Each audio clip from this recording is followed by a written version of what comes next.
अंग्रेज़ों ने इस देश में बहुत सारे कानून बनाए थे डिवाइड एंड रूल करने के लिए, लूटने और बांटने के लिए, लेकिन कांग्रेस ने भी बहुत से कानून बनाए इस देश को डिवाइड एंड रूल करने के लिए और लूटने और बांटने के लिए। 1991 में पहला कानून बनाया प्लेसेस ऑफ वर्शिप एक्ट, और हिंदू, जैन, बौद्ध, सिख के लिए कोर्ट का दरवाज़ा बंद कर दिया। 1992 में दूसरा कानून बनाया, इस देश को हिंदू और मुस्लिम में बांट दिया, अल्पसंख्यक बहुसंख्यक में बांट दिया। हिंदू लॉ हिंदू, जैन, बौद्ध, सिख पे लागू होता है, लेकिन हिंदू को मेजॉरिटी बना दिया, सिख, जैन, बौद्ध को माइनॉरिटी बना दिया। ये इसकी डिवाइड एंड रूल की पॉलिटिक्स थी। और तीसरा जो सबसे घटिया कानून बनाया कांग्रेस ने 1995 में, जिसको कहते हैं वक्फ एक्ट, जिसको मैंने सुप्रीम कोर्ट, हाई कोर्ट में चैलेंज किया है, और इसकी अगली सुनवाई भी सुप्रीम कोर्ट में होगी, क्योंकि इन्हें हाई कोर्ट से ट्रांसफर पिटीशन फाइल कर दिया है कि मैटर अब हाई कोर्ट में नहीं बल्कि सुप्रीम कोर्ट में चलना चाहिए। वक्फ बोर्ड के सारे मेंबर मुस्लिम होते हैं। उसमें एक एमएलए है वो भी मुस्लिम, एक एमपी है वो भी मुस्लिम, एक उसमें एडवोकेट वो भी मुस्लिम, एक उसमें टाउन प्लानर वो भी मुस्लिम, एक उसमें आईएएस ऑफिसर वो भी मुस्लिम, एक उसमें जो स्कॉलर वो भी मुस्लिम, एक मुतवल्ली वो भी मुस्लिम।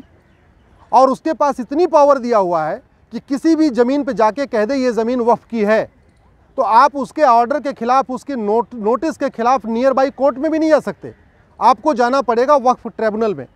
कहने का मतलब, अगर मेरठ में या मुजफ्फरनगर में किसी की ज़मीन पे वक्फ बोर्ड कह दे ये वक्फ की ज़मीन है, तो वो मेरठ की कोर्ट या मुजफ्फरनगर की कोर्ट में नहीं जा सकता, उसको जाना पड़ेगा लखनऊ, जो मेरठ और मुजफ्फरनगर से 700 किलोमीटर दूर है, और वहाँ जाके अपनी सफाई देनी पड़ेगी। और सफाई किसके सामने देना है? उसी ट्रिब्यूनल के सामने, उसी बोर्ड के सामने जिसने कहा ये ज़मीन वक्फ की है।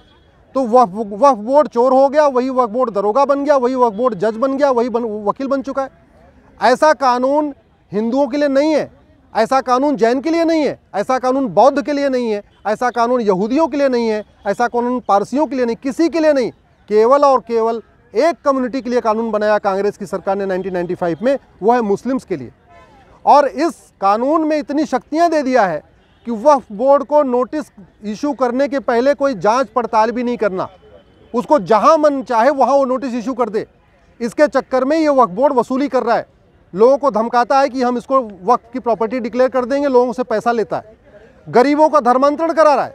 आदिवासी एरिया में जहाँ लोग कानून नियम को ज़्यादा नहीं जानते, वहाँ पे ये नोटिस देता है और कहता है कि भाई एक तरीका है, अगर आपको ज़मीन बचानी है तो इस्लाम कबूल कर लो, मुस्लिम बन जाओ।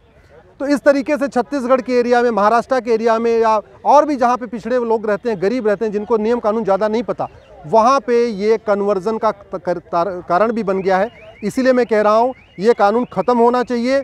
घटिया कानून बनाना सबसे बड़ा राष्ट्रद्रोह है, और घटिया कानूनों के खिलाफ चुप रहना भी सबसे बड़ा राष्ट्रद्रोह है। मैं इस देश के सांसदों से निवेदन करता हूं, विधायकों से निवेदन करता हूं, इस घटिया कानून के खिलाफ बोलिए।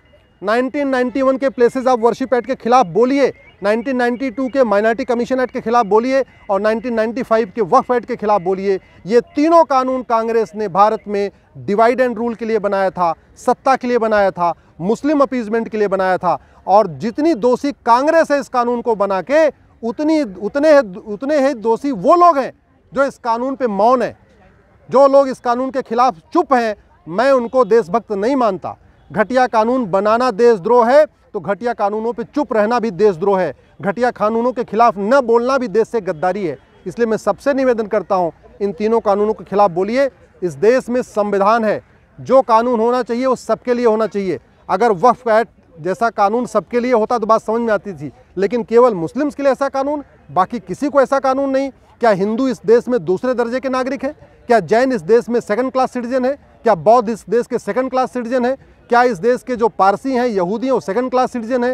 ये सब बराबर हैं। तो कानून सबके लिए एक होना चाहिए, कानून सबके लिए कॉमन होना चाहिए। इस तरीके से मुस्लिम्स के लिए एक कानून अलग से, ये देश की एकता अखंडता के खिलाफ है, कॉन्स्टिट्यूशन के बेसिक स्ट्रक्चर के खिलाफ है। इसलिए इस कानून को मैंने चैलेंज किया है। मैं सबसे निवेदन करता हूँ, इस कानून के खिलाफ बोलिए, सोशल मीडिया में बोलिए, पब्लिकली बोलिए, सड़क पे उतरिए, सांसदों का घेराव करिए, अपने विधायकों का घेराव करिए, क्योंकि ये समाधान सड़क, संसद, सुप्रीम कोर्ट से ही होगा।